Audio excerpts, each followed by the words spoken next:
Pues Padre, gracias por este tiempo que tenemos contigo y pedimos que podamos escuchar tu voz de una manera fresca, Señor, esta mañana, y que hables a nuestros corazones, que nos ayudes a responderte en esto que nos estás instruyendo esta tarde, Señor. Y pues gracias, en el nombre de Cristo, amén. Bueno, recuerda que estamos viendo Éxodo, donde esta parte Dios manda al pueblo de Israel hacerle varios muebles que van a estar colocados dentro del tabernáculo. Y el propósito de todo esto es que Dios quiere habitar con el pueblo de Israel. Por eso les manda hacer una carpa, ¿no?, movible. Es un tabernáculo. Pero cada mueble tiene un significado dentro de ese tabernáculo. Y lo hemos estado viendo. El día de hoy vamos a estar viendo la hechura del altar del incienso. ¿Ok? Entonces vamos a leer el verso número 1 del capítulo 30. Dice así: harás asimismo un altar para quemar el incienso, de madera de acacia lo harás. Su longitud será de 1 codo y su anchura de 1 codo. Será cuadrado y su altura de 2 codos y sus cuernos serán parte del mismo. Y lo cubrirás de oro puro, su cubierta, sus paredes en derredor y sus cuernos. Y le harás en derredor una cornisa de oro. Le harás también 2 anillos de oro debajo de su cornisa, a sus 2 esquinas a ambos lados suyos, para meter las varas con que será llevado. Harás las varas de madera de acacia y las cubrirás de oro, y lo pondrás delante del velo que está junto al arca del testimonio, delante del propiciatorio que está sobre el testimonio, donde me encontraré contigo. Y Aarón quemará incienso aromático sobre él. Cada mañana cuando aliste las lámparas lo quemará, y cuando Aarón encienda las lámparas al anochecer quemará el incienso. Rito perpetuo delante de Jehová por vuestras generaciones. No ofreceréis sobre él incienso extraño, ni holocausto, ni ofrenda, ni tampoco derramaréis sobre él libación. Y sobre sus cuernos hará Aarón expiación 1 vez en el año con la sangre del sacrificio por el pecado para expiación. 1 vez en el año hará expiación sobre él por vuestras generaciones.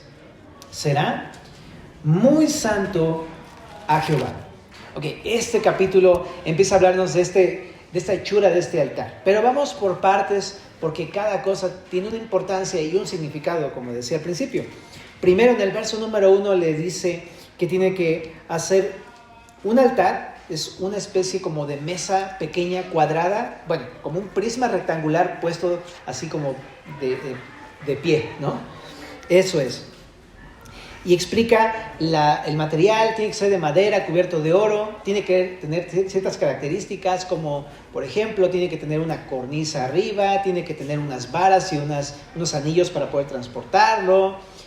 También en este altar se tiene que quemar incienso con ciertas características, ¿verdad? Y también tiene que tener una colocación dentro del tabernáculo. La colocación es interesante porque el tabernáculo o la carpa donde iba a estar puesto este mueble tiene 2 lugares. ¿Te acuerdas de cuáles son estos 2 lugares? El lugar santo y el lugar santísimo. Dentro del lugar santísimo estaba el arca del pacto y afuera estaban los demás muebles, pero estaban separados por un velo. Pero resulta que este altar está prácticamente pegado al lugar santísimo, junto al velo. Entonces, digamos así, es el mueble más cercano a la presencia de Dios, donde iba a descender la presencia de Dios, que es el lugar santísimo. Eso me llamó mucho la atención. Y dice también que Aarón era el que debía quemar este incienso. Aarón es el sumo sacerdote, el que iba a estar sirviendo en ese tabernáculo cuando estuviera ahí la presencia del Señor. Y dice que tenía que ofrecer el incienso en la mañana y en la noche por rito perpetuo. Y debía tener cuidado de una cosa, de no ofrecer un fuego extraño. ¿Okay? Entonces eso también es como bastante interesante. Ahorita lo vamos a estar estudiando. También dice que tenía cuernos el altar, ¿no? Y también vamos a estudiar eso ahorita. Ok, pero vamos a ir por partes. Primeramente el verso número 1 dice que tenía que tener un incienso. Es un altar de incienso. No te confundas, no es el altar del sacrificio hecho de bronce. Había 2 altares. El altar de bronce estaba afuera en el patio, en el atrio de todo este lugar. Pero este altar más bien está adentro del lugar santo y es mucho más pequeño, y este es de oro, el otro es de bronce. Entonces, para que hagas la distinción entre ambos altares. Y el incienso iba a ser quemado delante de Dios en este pequeño altar, y era una de las formas en que el sumo sacerdote y el pueblo expresaban su adoración hacia Dios dentro del tabernáculo. Para eso es el altar del incienso, para ofrecer adoración, quemando este incienso. Ok. Por supuesto, cuando tú quemabas el incienso, salía una nube, ¿no? Que aparte, pues visiblemente creaba un ambiente de mucha reverencia dentro del tabernáculo. También, pues el olor era increíble. No sé si has alguna vez olido algún tipo de incienso, pero hasta los ocupamos como aromas dentro de la casa a veces, ¿verdad? Porque, pues, es un aroma delicioso, ¿no? Pero eso también tiene un significado para nosotros. En la Biblia, el incienso significan las oraciones del pueblo santo de Dios. Por ejemplo, en el Salmo 141, en el verso número 2, lo dice de esa manera. Dice, suba mi oración, en el verso 2, suba mi oración delante de ti como el incienso, el don de mis manos como la ofrenda de la tarde. Entonces, para el pueblo de los judíos, el pueblo de Israel, el incienso representaba eso, las oraciones a Dios, como pueblo santo de Dios en el Antiguo Testamento. Sin embargo, en el Nuevo Testamento también aparece este mismo concepto en Apocalipsis capítulo número 5, en el verso número 7. Chécate, fíjate, dice, y vino, está hablando de Jesús, este libro de Apocalipsis habla de Jesús, pero dice que él vino y tomó el libro de la mano derecha del que estaba sentado en el trono, y cuando hubo tomado el libro, los 4 seres vivientes y los 24 ancianos se postraron delante del Cordero. Todos tenían arpas, copas de oro llenas de, ¿qué dice? De incienso, y ahí dice que son, ¿qué? Las oraciones de los santos. En este pasaje nos explica más sencillo. El significado del incienso es las oraciones de los santos. Pero ahora, ¿qué significa esto de santos? A lo mejor tú estás pensando en, no sé, en algún santo que se nos enseña según la tradición. Pero realmente, santo es una palabra que se ocupa para indicar a los, hablar de los creyentes en Cristo. La palabra santo significa apartado. Y en ese sentido, todo creyente en Jesucristo ha sido apartado del pecado para Dios, para servir a Dios y para estar con Dios. Ese es un santo y se refiere a todos los creyentes en Cristo, los cristianos. ¿Ok? Entonces, eso es un santo aquí en Apocalipsis. Eso es a lo que se refiere. Pero entonces, el incienso representa las oraciones del creyente en Cristo. Ajá. Ese es el significado bíblico. También lo repite por allí en Apocalipsis 8, 2 y 3 de la misma forma. Dice así, y vi a los 7 ángeles que estaban en pie ante Dios y se les dieron 7 trompetas. Otro ángel vino entonces y se paró ante el altar con un incensario de oro y se le dio mucho incienso para añadirlo a las oraciones de todos los santos sobre el altar de oro que estaba delante del trono. Entonces se entiende muy fácilmente. Tiene un significado, son las oraciones. ¿Okay? Ese es el incienso. Uh-huh. No estoy diciendo que la Biblia sea metafórica, no. En esa época en el tabernáculo era literal, incienso, pero es una sombra o un tipo de lo que más adelante vendría, que serían las oraciones de la iglesia hacia Dios. Entonces, quiero decir algo. Así como el incienso, ¿no?, es algo agradable al olfato, ¿no?, de la misma manera las oraciones de los creyentes hacia Dios son una cosa agradable a Dios. Es algo agradable. ¿Te gusta cuando tu esposa cocina unos cupcakes o qué te gusta? Un pastelito, ¿no? O no sé, un pollito en barbacoa o no sé. Y entras a la casa y es como, espérate. ¿Qué estás haciendo, no? Y huele bien rico el aroma. Hasta dices, oh, ya está, me está dando hambre, ¿no? Pero ese olor es algo agradable, ¿no? Las oraciones son agradables a Dios de esa forma, parecida, ¿no? Dios le agrada cuando doblas tus rodillas y empiezas a platicar con Él. Uh-huh. A Dios le gusta, es algo delicioso para Él, deleitoso para Él, ¿no? Y ¿sabes? Es una forma agradable de adorar a Dios. Entonces me anima a mí saber esto porque pienso, ok, o sea, no solamente puedo adorarlo, pues ahorita lo adoramos a través de los diezmos y ofrendas, lo podemos adorar congregándonos, podemos adorar en obediencia con nuestras vidas, pero podemos adorarlo en oración. Es adorar, orar es adorar a Dios. Entonces adórale, ora al Señor, es algo agradable para Él. La oración es platicar con Dios, ¿no? Si se puede ver de una manera bien sencilla, pero ese simple hecho le gusta a Dios, ¿no?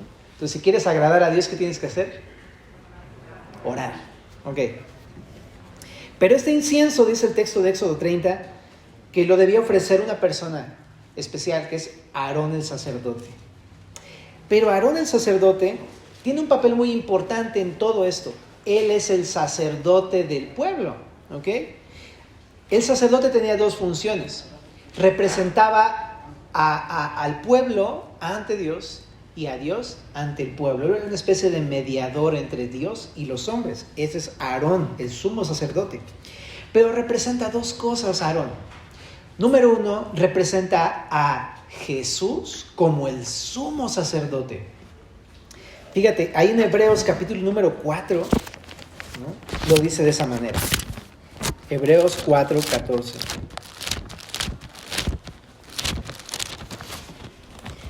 Por tanto, teniendo un gran sumo sacerdote que traspasó los cielos, Jesús, el Hijo de Dios, retengamos nuestra profesión. Lo que hace el autor de Hebreos es conectar Éxodo con el Nuevo Testamento. Lo que dice es, ese sacerdote Aarón solamente era una imagen o una sombra de quien habría de venir más adelante, que es Jesús. Y él sería, como Aarón, un intermediario, un mediador entre Dios y los hombres. Iba a representar al pueblo ante Dios y a Dios ante el pueblo. Ese es Jesús, ¿ok? Ese es Jesucristo. Pero le llama ahí el gran sumo sacerdote porque no es como Aarón. Aarón es un hombre simplemente como Moisés y como los demás siervos de la Biblia. Pero Jesús es el Señor. Es el gran sumo sacerdote, ¿verdad? Y hace las veces, ¿no? O hace una función parecida a la de Aarón. Porque te decía, Aarón representa, Aarón es el sumo sacerdote, ¿no? Y un sacerdote eso hacía, mediar. Entonces Jesús es lo que vino a hacer, ¿no? Representar a nosotros como iglesia ante Dios y Dios a nosotros, un mediador, es un sacerdote, intercedía. Así que en el Nuevo Testamento, por eso es que en 1 Timoteo 2:5 dice, 1 Timoteo 2:5.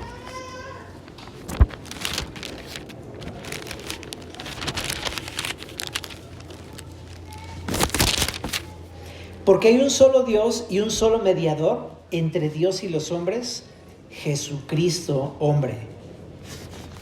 Este versículo lo que nos enseña es que, así como antes nada más había un Aarón, un sumo sacerdote en el tabernáculo, esto era solamente una imagen o un tipo de Jesús, el cual habría de ser el único intercesor entre Dios y los hombres. No hay otro mediador entre Dios y los hombres, ni hay otra mediadora entre Dios y los hombres. Hay un solo mediador entre Dios y los hombres, dice ese versículo, Jesucristo. Pero Él lo que hace es interceder por nosotros. Y eso es algo fantástico. ¿Te has metido en algún aprieto alguna vez y has tenido a alguien que te ayuda y que intercede por ti? Es fantástico. Y eso es lo que hace Jesús por nosotros. Déjame llevarte a Romanos capítulo número 8, en el verso número 31. Que aparte es un pasaje que todos conocemos. Dice, ¿qué pues diremos a esto? Si Dios es por nosotros, ¿quién contra nosotros? El que no escatimó ni a su propio Hijo, sino que lo entregó por todos nosotros, ¿cómo no nos dará también con Él todas las cosas? ¿Quién acusará a los escogidos de Dios?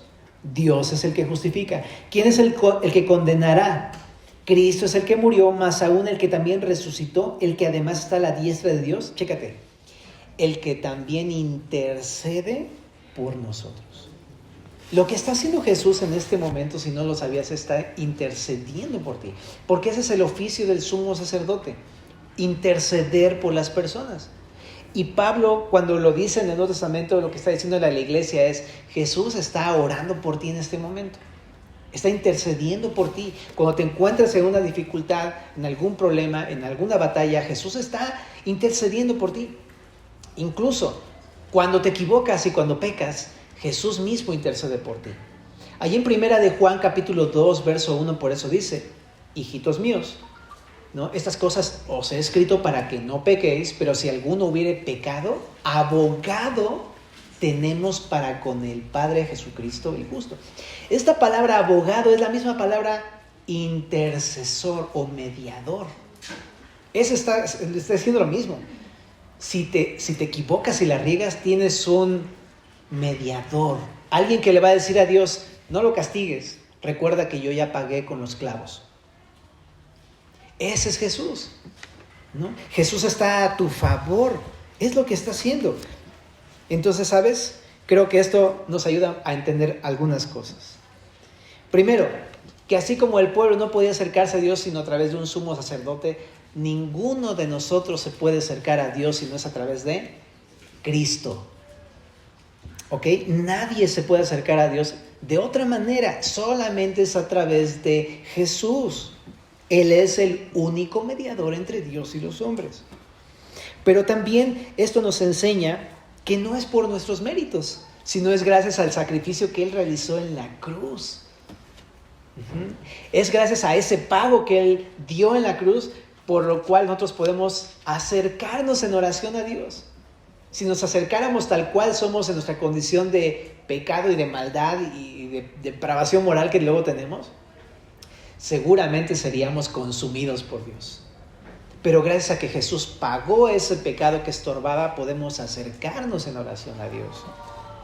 Y ¿sabes? Y disfrutar de esto, de cómo Jesús a través de la oración intercede por nosotros, ¿no? Qué maravilla, ¿no? Saber que tenemos a alguien que intercede por nosotros y el mismo juez es el que intercede por nosotros, ¿no? Jesús. Pero también te voy a decir una cosa. A través de su sacrificio Él permite que nos acerquemos en oración, pero hay algo más maravilloso en la oración. A través de la oración Él se acerca a nosotros. Y eso es otra cosa. Eso es lo que pasó ahí en el pueblo, en el desierto, en el Éxodo. Dios descendió su presencia en el tabernáculo. Y de la misma manera, a través del sacrificio de Cristo, Cristo está con nosotros y nosotros estamos en su presencia a través de la oración. Entonces me parece fantástico. ¿Qué debo de responder sabiendo que Dios me ha dado tan gran privilegio? En Hebreos capítulo 4, verso número 15, que es la continuación de lo que ahorita leímos, dice, voy a leer desde el 14 para conectar lo que venimos diciendo. Dice: teniendo un gran sumo sacerdote que traspasó los cielos, Jesús el Hijo de Dios, retengamos nuestra profesión, porque no tenemos un sumo sacerdote que no pueda compadecerse de nuestras debilidades, sino uno que fue tentado en todo según nuestra semejanza, pero sin pecado. Acerquémonos pues confiadamente al trono de la gracia para alcanzar misericordia y hallar gracia para el oportuno socorro. Lo que está diciendo es que Él te entiende tus fallas, tus batallas, tus debilidades, tus problemas, y Él quiere que te acerques a Él, y Él quiere acercarse a ti. Por eso dice: acércate. ¿Cómo? Ora, porque ya tienes un sumo sacerdote. Ora a Dios, Él te va a escuchar. ¿Y qué vas a esperar de Él cuando te acerques? Aun cuando hayas pecado, misericordia y gracia. Porque así es Dios. Cuando te acercas a Él, no te castiga, Él te extiende su amor y su compasión. Ese es nuestro Dios. Así que, ¿qué mejor motivo para poder acercarnos a Dios? Vamos a hallar su perdón. Pero déjame decírtelo, otra vez, al principio como íbamos, Aarón representa a Jesús, pero también Aarón, ¿sabes a quién representa? Aarón representa a la iglesia, a ti y a mí. Representa a la iglesia del Señor. Eso se encuentra en Primera de Pedro, capítulo número 2, verso 9. Dice así, Primera de Pedro, capítulo 2, verso 9. Mas vosotros sois linaje escogido, real sacerdocio. Le está hablando a la iglesia, a los creyentes. Son real sacerdocio o sacerdotes del rey, pues para que se entienda más claro, ¿no? Y también, por ejemplo, en Apocalipsis, capítulo número 1, ¿no? Está hablando ahí a la iglesia. En el verso número 6 dice, nos hizo reyes y sacerdotes para Dios su Padre. A Él sea gloria e imperio por los siglos de los siglos. También en Apocalipsis 5, verso número 7, ahorita lo que leímos al principio, dice, tomó el libro de la mano derecha del que estaba sentado en el trono, y cuando hubo tomado el libro, los 4 seres vivientes y los 24 ancianos se postraron delante del Cordero. Todos tenían arpas y copas llenas de incienso, que son las oraciones de los santos. Pero espérate, acá abajo te explica quiénes son estos santos. Dice, cantaban un nuevo cántico diciendo, digno eres de tomar el libro y de abrir sus sellos, porque tú fuiste inmolado y con tu sangre nos has redimido para Dios. ¿De dónde? De todo linaje y lengua y pueblo y nación, y nos has hecho para nuestro Dios reyes y sacerdotes, y reinaremos sobre la tierra.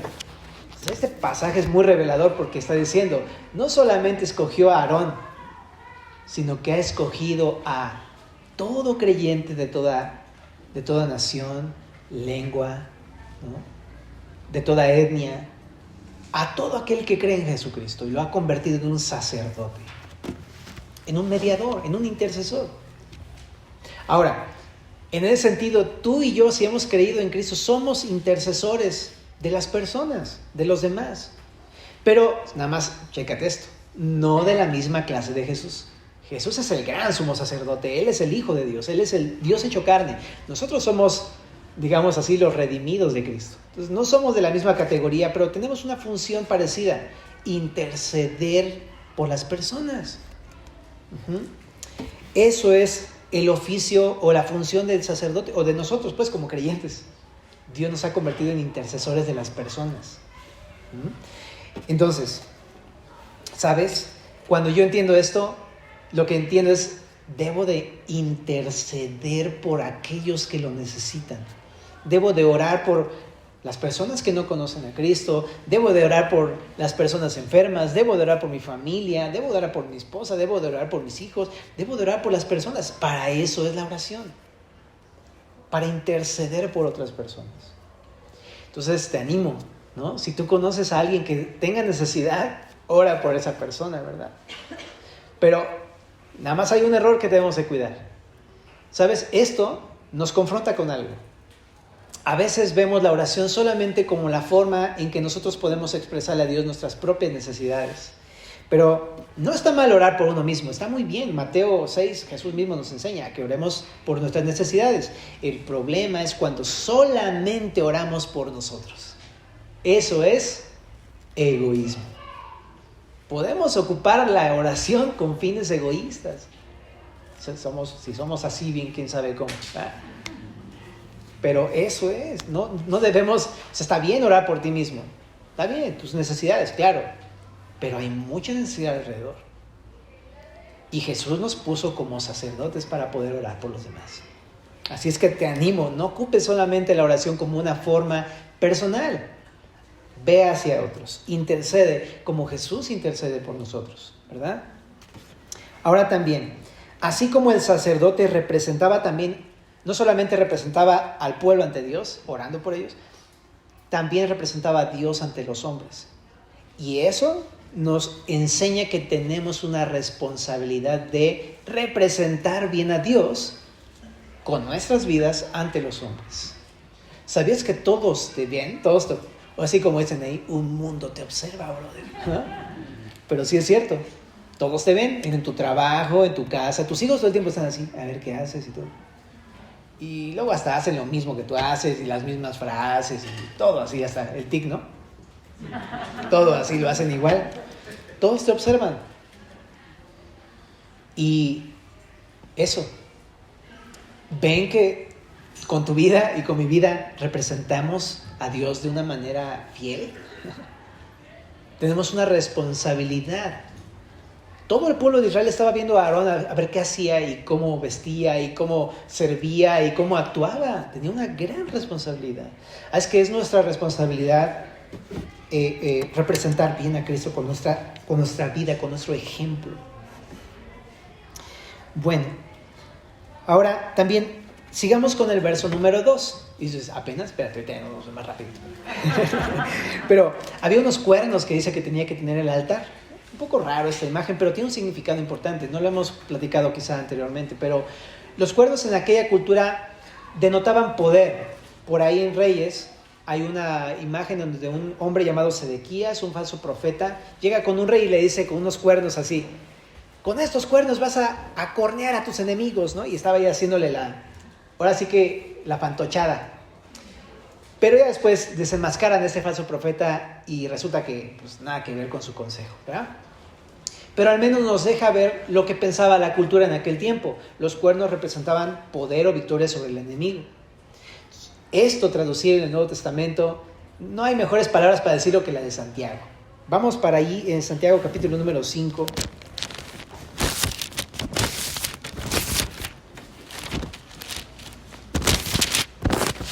Santiago 5, en el verso número 16. En la última parte del versículo dice: la oración eficaz del justo, ¿qué dice?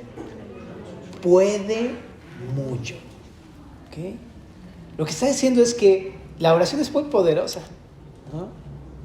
Porque en verdad Dios contesta las oraciones. Ojo, no es poderosa por nosotros, porque nosotros tengamos el poder para mover el brazo de Dios. Realmente no, sino más bien porque Dios es misericordioso y escucha nuestras oraciones. Él es poderoso, de hecho, Él es el todopoderoso. Entonces, por eso es que tiene, pues, eficacia la oración, ¿verdad? Eso es.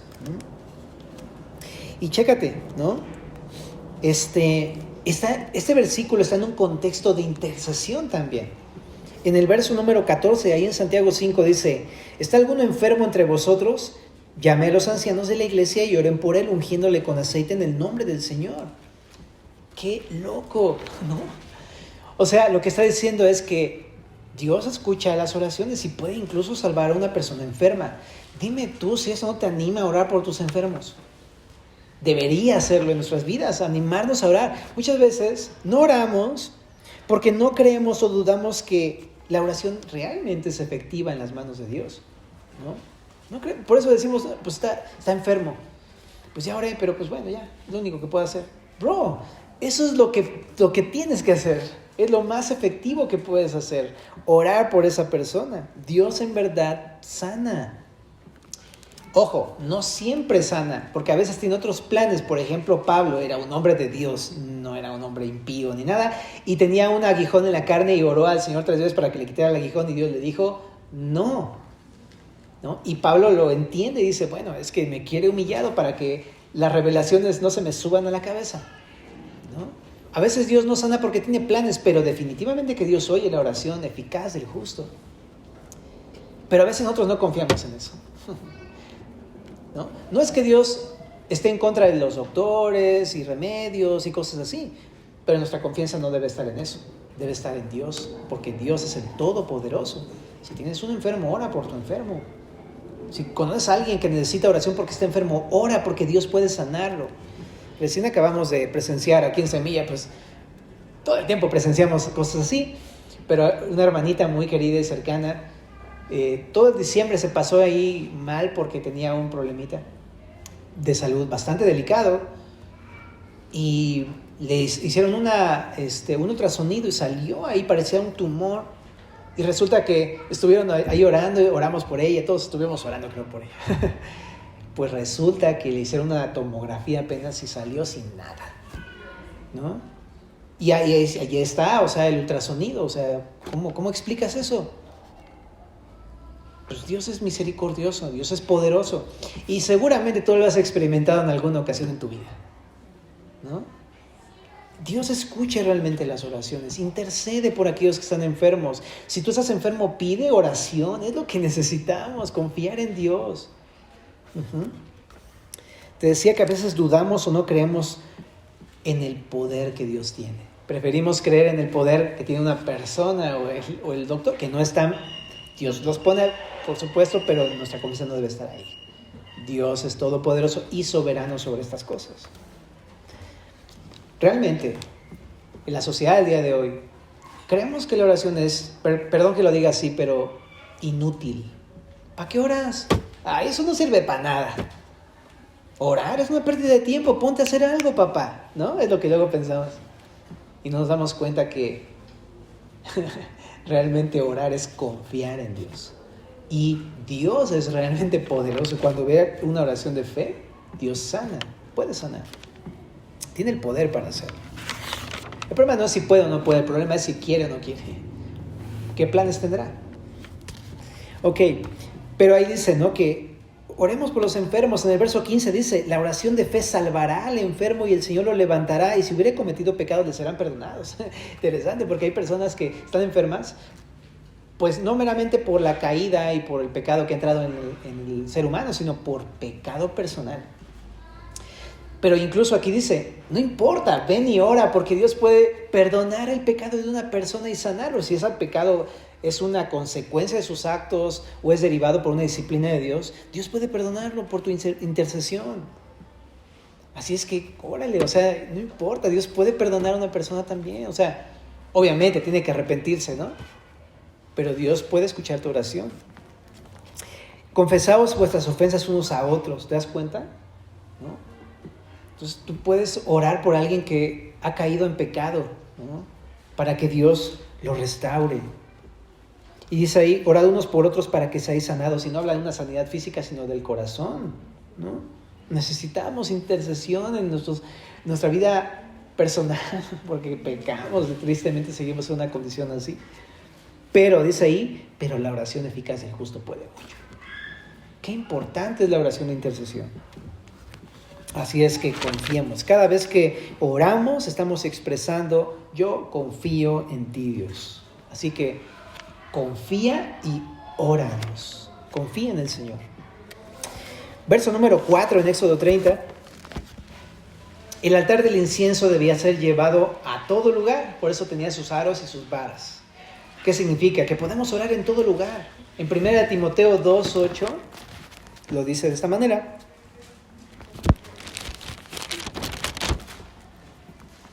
Primera de Timoteo 2:8 dice, quiero pues que los hombres oren en todo lugar, levantando manos santas sin ira ni contienda. Bueno, por supuesto que la ira es un estorbo para las oraciones contestadas, por supuesto, pero no voy a enfocar en eso, me voy a enfocar en el hecho de que podemos orar en todo lugar. Jesús nos enseñó a orar en lo secreto en Mateo 6, en tu cuarto, sin que nadie te vea, pero eso no significa que no puedas orar en otros lados.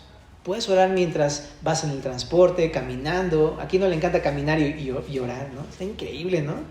O en el carro, en el tráfico, por ejemplo, o en el metro, mientras vas en el metro, o en el metro cuando ya chocas. No.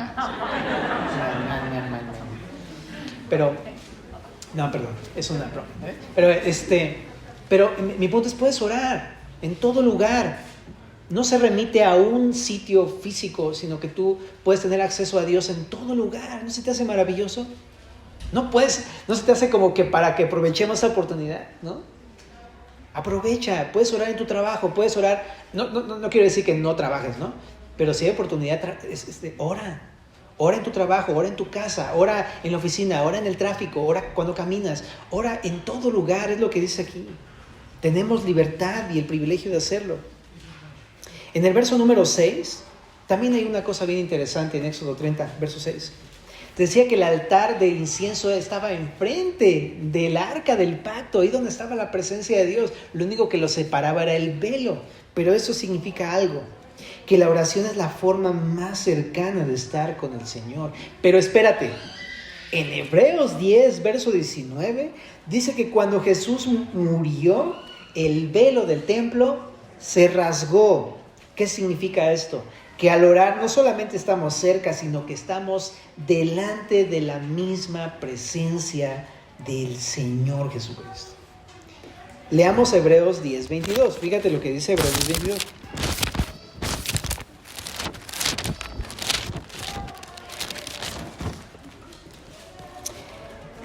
Dice, bueno, voy a leer desde el 19, ¿no? Dice, así que hermanos, teniendo libertad para entrar en el lugar en el lugar santísimo por la sangre de Jesucristo, por el camino nuevo y vivo que Él nos abrió a través del velo, esto es, de su carne, y teniendo un gran sacerdote sobre la casa de Dios, acerquémonos con corazón sincero en plena certidumbre de fe, purificados los corazones de mala conciencia y lavados los cuerpos con agua pura. Lo que está diciendo es, aprovecha la oportunidad que tienes. No solamente tienes acceso en todos lados, tienes acceso a su presencia. Por eso dice, acércate, aprovecha la oportunidad. Te decía hace ratito, no sé si morirías por estar en el camerino, en backstage con tu artista favorito, ¿no? Por ejemplo, a mí les decía que me gusta The Weeknd. ¿A quién no le gusta The Weeknd? Pero imagínate que te den chance de entrar hasta el camerino, y foto y todo, ¿no? Autógrafo. ¡Wow! No, pues sí. ¿Quién no va a aprovechar una oportunidad así? Bueno, a lo mejor a ti te gusta otro artista, no sé, los Bookies, espero que no. Pero imagínate qué oportunidad, ¿no? No la desaprovecharías. ¿Estamos de acuerdo? Pues qué mayor privilegio que el Señor nos está diciendo, hey, tienes acceso a mi presencia. Y no solamente para escuchar tus oraciones, que estuviera padre, pero Él dice, no, quiero estar contigo. Es para estar contigo, ¿no? Entonces la oración nos fue dada para eso. No solamente para orar y para expresarle nuestras peticiones, interceder por otros, sino para compartir un tiempo con Dios, para tener comunión con Dios. Y Él quiere estar con nosotros. Eso es lo más asombroso. Él quiere estar con nosotros. ¿Sabías que Dios quiere pasar un tiempo contigo? Eso a mí en verdad me quebranta bastante porque, pues, una cosa es que tú quieres estar con Dios, pero otra cosa es que Él quiere estar contigo. Hay una sesión en el Discipulado de Navegantes donde nos enseña esta parte donde Jesús está en la silla, en la sala de espera, cada día, temprano, esperando a que tú llegues, a ver si llegas. Y de repente en el relato dice, pasó una semana, no fui, pero de repente me acordé, creo que Jesús me dijo que iba a estar por ahí esperándome. Y baja, ¿no? En ese relato. Y resulta que Jesús está ahí, ¿no? Esperando. Nunca se ha ido, siempre ha estado ahí. Y está muy confrontante porque Él quiere estar con nosotros en verdad. Y es paciente y ahí está, ¿no? Entonces, qué hermoso que Dios quiere estar con nosotros. Me siento tan amado con eso, ¿no? Pero eso, Dios quiere estar contigo. ¿Por qué orar? Porque Dios quiere estar contigo. Es hermoso. En el verso 7 y 8 también. Estamos en Éxodo 30, versos 7 y 8. Aarón debía encender el incienso al amanecer y al anochecer. ¿Y esto de qué habla? De que Dios quiere tener una relación permanente y constante con nosotros a través de la oración. En Efesios 6, 18, ahí también dice eso, ¿no? Dice, orando en todo tiempo con toda oración y súplica en el Espíritu, velando en ello con toda perseverancia y súplica por todos los santos y por mí, dice Pablo. Entonces, lo que nos enseña este texto es que Él quiere escucharnos y estar con nosotros permanentemente y constantemente. En Primera de Tesalonicenses 5:17 dice, orad sin cesar. Y si te das cuenta es un mandato, orad sin cesar. En el Salmo 55, verso 17, los judíos lo entendían de esta manera. Dice, tarde y mañana y a mediodía oraré y clamaré y Él oirá mi voz. ¿No? Dios quiere estar contigo. Dios quiere tener una relación permanente y constante. ¿Cuál es el error de esto? Que a veces no oramos y esto de no querer orar expresa algo en nuestro corazón. Que no queremos estar con Él. Que realmente no nos interesa a veces Él. Solamente queremos que nos conceda lo que le pedimos, pero no estamos interesados en estar con Él. Y eso es un poco duro de recibir. A veces ese es el problema por lo que no oramos, ¿no? Porque somos egoístas. Solamente queremos nuestros beneficios y no queremos estar con Él. O a veces simplemente no creemos que Él quiera estar conmigo, porque soy tan pecador y tan malo y tan perverso que no soy digno que Él esté conmigo. Pero el texto es bien claro. El Señor quiere tener una relación permanente y constante con nosotros a través de la oración. Siempre. Ahora, también esto no solamente nos enseña la permanencia y la constancia en la oración, también nos enseña las prioridades. Dios quiere que tengamos la oración como lo prioritario. Él quiere que consideremos en primer lugar estar con Él. Es la prioridad número 1, la oración. Porque a través de ella estamos con Dios. En el Salmo número 5, en el verso número 1, me encanta este salmo. Escucha, oh Jehová, mis palabras, considera mi gemir, está atento a la oración de mi clamor. A la voz de mi clamor, Rey mío y Dios mío, porque a ti oraré. Oh Jehová, de mañana oirás mi voz, de mañana me presentaré delante de ti y esperaré.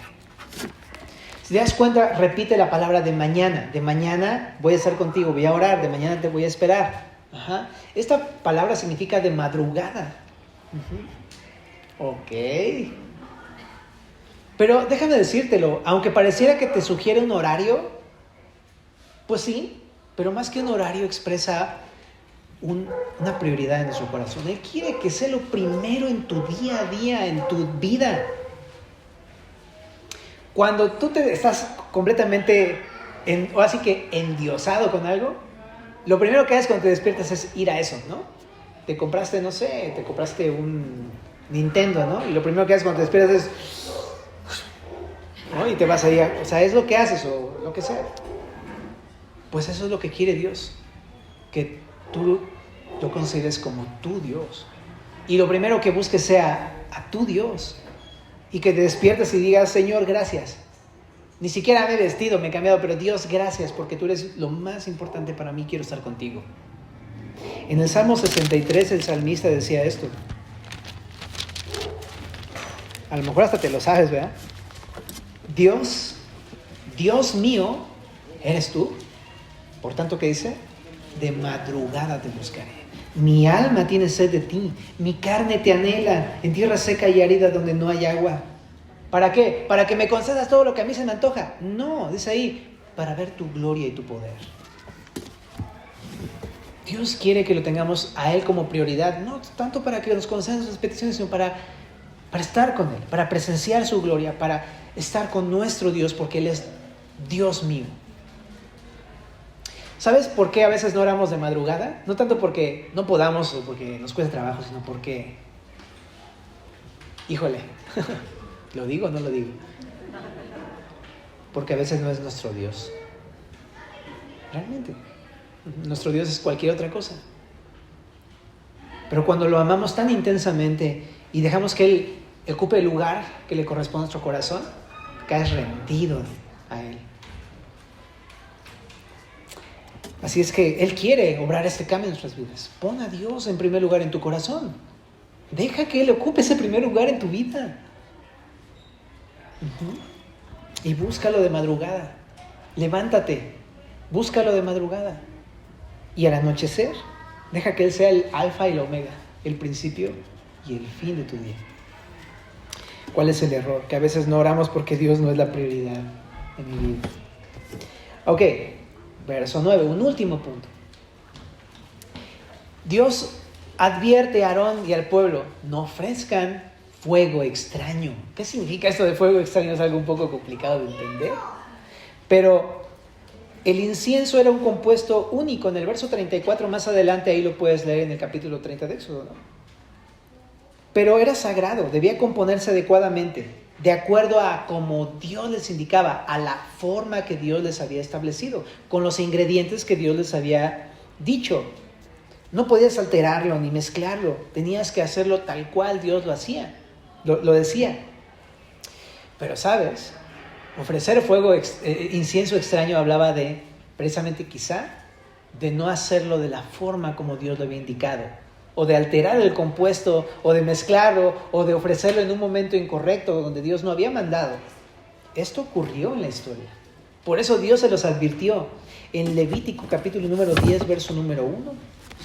Lo voy a leer rápidamente si quieres acompañar.